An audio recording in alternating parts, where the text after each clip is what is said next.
유아교육 말살 3법 폐기하여 미래를 구하자. 이 칼럼은 월드뷰 2020년 4월호에 실린 칼럼으로 충남대학교 교육학과 천세영 교수가 쓴 칼럼입니다. 유아교육이 중요하다. 1899년 오스트리아의 심리학자 지그문트 프로이트는 꿈의 해석이라는 책을 발간하고 오이디푸스 콤플렉스를 현대인의 질병으로 규정하였다. 꿈의 해석에서 아버지에게 엄마를 빼앗긴 아들이 성인이 되어 아버지에게 복수한다는 끔찍한 현대인의 잠재된 폭력성은 분명 우리의 이야기가 아닌 서양인들만이 가진 비정한 자녀교육의 비극으로 받아들여져 왔다. 그러나 영화 공공의 적에서 처음 존속살인이 소재화된 이후 얼마 안 되어 이젠 심심찮은 실화가 되어버렸고 학교 폭력에 이어 급기야는 어린이집 폭력 사태에까지 이르렀다. 오이디푸스 콤플렉스는 이제 서양인들의 이야기가 아닌 우리의 이야기가 되어버린 것이다. 유아교육은 초등학교, 중학교, 고등학교, 대학교보다 훨씬 중요하다. 투자적 관점에서도 그렇고 복지적 관점에서도 그러하다. 그런데 왜 제일 늦게 시작했냐고 물을 것이다. 그것은 인간이 무지에서 가장 소중한 것들은 신께서 이미 공기와 물과 흙처럼 경제학적 용어를 빌리면 자유제로서 모든 이에게 공평하게 만들어주셨기 때문이다. 그러한 창조의 질서에 감사하지도 않고 아이들이 저절로 크는 것으로 잘못 알아왔다. 엄마의 사랑과 온 가족의 지원과 온 마을의 관심으로 자라온 우리 기성세대들은 오늘날 우리의 어린 손녀, 손자들이 얼마나 악전고투하고 있는지 하나도 모른다. 우리도 서양인들이 겪어온 오이디푸스 콤플렉스적 현대인들의 고독과 폭력을 겪게 될 것이다. 사실은 이미 겪고 있다. 교육학적 상상력에 따르면 1살 아이는 1개를 가르쳐주면 100개를 배우고 10살 아이는 10개를 배우지만 60세 어른은 100개를 배워야 겨우 1개를 기억할 뿐이다. 왜 어린아이를 잘 가르쳐야 하는지는 자명한 원리이다. 사립유치원 탄압사건. 그럴 일은 없어야겠지만 혹시 훗날 대한민국이 정말로 베네수엘라나 아르헨티나처럼 쇠망해버리고 나면 그 시작점은 분명 문재인 정권의 사립유치원 탄압사건이 될 것이다. 역사는 분명히 기억해야 한다. 2018년 10월 취임 초부터 무자격 논쟁에 휘말렸던 유은혜 교육부 총리는 박용진 더불어민주당 의원과 콤비가 되어 이른바 코올릭의 아이들의 돈을 뜯어내 명품 가방 잔치를 벌인 사립유치원장들이라는 마녀사냥식 비판을 시작했다. 그리고 2019년 정기국회에서 유아교육 관련 3법을 통과시켜 대한민국 교육의 마지막 숨통을 끊어내려 하고 있다. 의외로 사태는 단순 명료하다. 6세에서 17세까지 초중 고등학생 570만 명을 위해서는 국민의 세금 55조 원, 1인당 거의 1천만 원이 평균 투입되지만 3세에서 5세까지 유치원생 120만 명을 위해서는 고작 6조 원, 1인당 500만 원이 투입될 뿐이다. 이는 이 땅 어른들의 범죄에 가까운 무책임이다. 천하가 아는 일은 나이가 어린 아이일수록 어른의 손이 더 많이 필요하다는 것이다. 3살배기 아이 하나를 돌보려면 엄마 아빠는 물론 할아버지 할머니, 삼촌 이모 등의 보살핌이 필요하다. 초등학교의 학급당 학생 수와 교사당 학생 수가 20이라면 유치원은 10이어야 한다. 아이들일수록 손이 그만큼 가고 돈도 더 든다는 말이다. 물론 아이들일수록 더 많이 배운다는 사실도 잊지 말아야 할 것이다. 그러므로 현재의 어린이당 500만원 교육비는 초중고생 1000만원의 2배인 2000만원이 든다는 말이고 이는 현재의 4배, 곧 6조가 아닌 24조가 필요하다는 말이다. 문재인 정권의 유은혜 박용진 콤비는 이를 모르고 한사립유치원의 명품 가방 이야기를 부풀렸다. 후일담을 들어보니 그것은 한 해 동안 고생하신 선생님들의 후보에 감사하고 특히 그로 인해 경쟁력 있는 유치원이 되어 학생 유치에 대해 성공한 데 대한 원장님의 특별 보너스였다고 한다.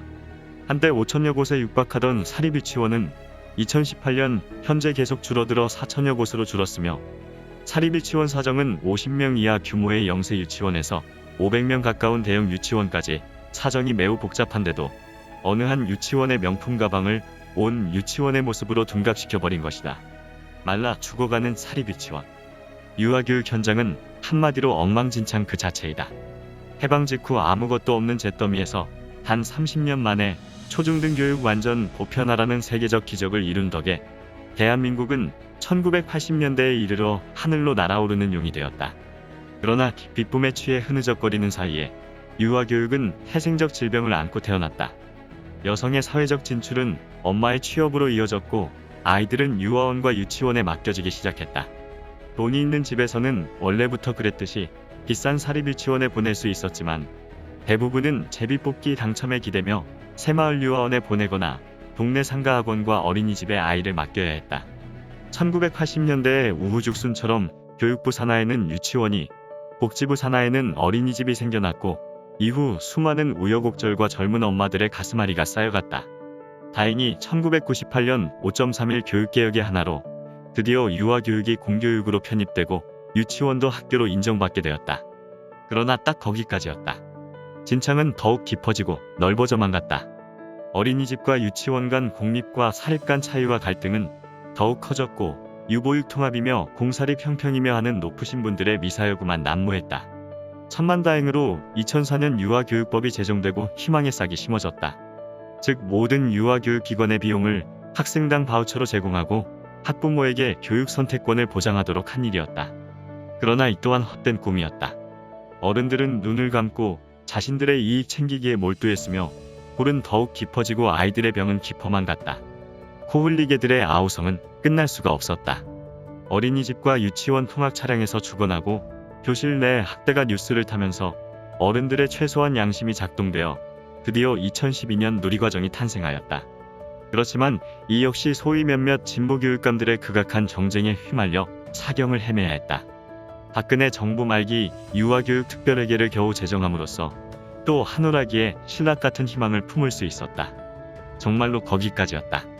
문재인 정권은 들어서자마자 숨통을 조였고 명품 가방을 핑계로 사립유치원의 명주를 끊어버리려 시도했다. 그러나 쉽지는 않았고 일단 2022년까지 기한을 연장해 목숨만은 살려두었다. 100가지 말로 변명을 해대고 있지만 명백한 사실은 3에서 5세 유치원 아이들 교육에는 돈을 못 쓰겠다는 것이다. 그러면 그 돈은 누가 내겠는가? 결국 30대 40대 젊은 엄마들이다.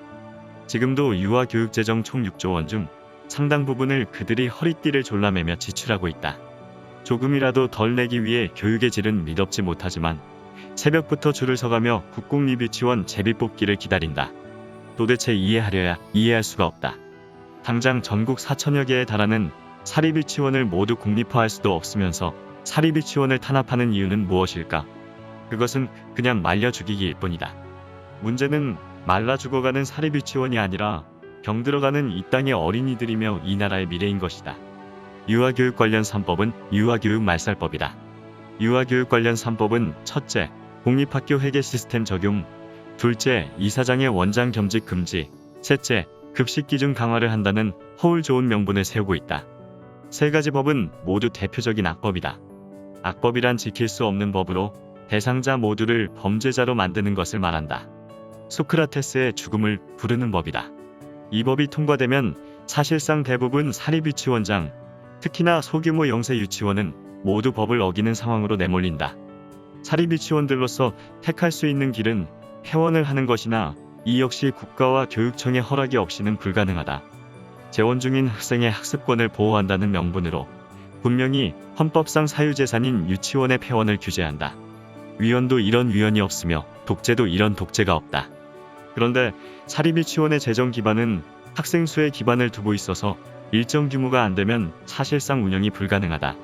공립의 경우는 그에 따른 재정 결손을 국가가 보전하고 있지만 사립의 경우는 속수무책이어서 그 피해는 고스란히 재원 중인 어린이들에게 돌아간다. 결국 이러지도 못하고 저러지도 못하는 사립유치원들은 하나씩 둘씩 시들어 말라 죽게 되며 그러는 동안 코 흘리게 어린이들은 영문도 모른 채로 유치원 선생님과 원장님을 원망하며 다른 유치원을 찾아 나서야 한다. 하루라도 빨리 이 법들을 폐기해야 한다. 그렇지 않고 대한민국의 유아교육은 오이디푸스 콤플렉스에서 벗어날 수 없으며 이후에 초등교육과 미래 세대의 건전한 성장은 보장될 수 없다.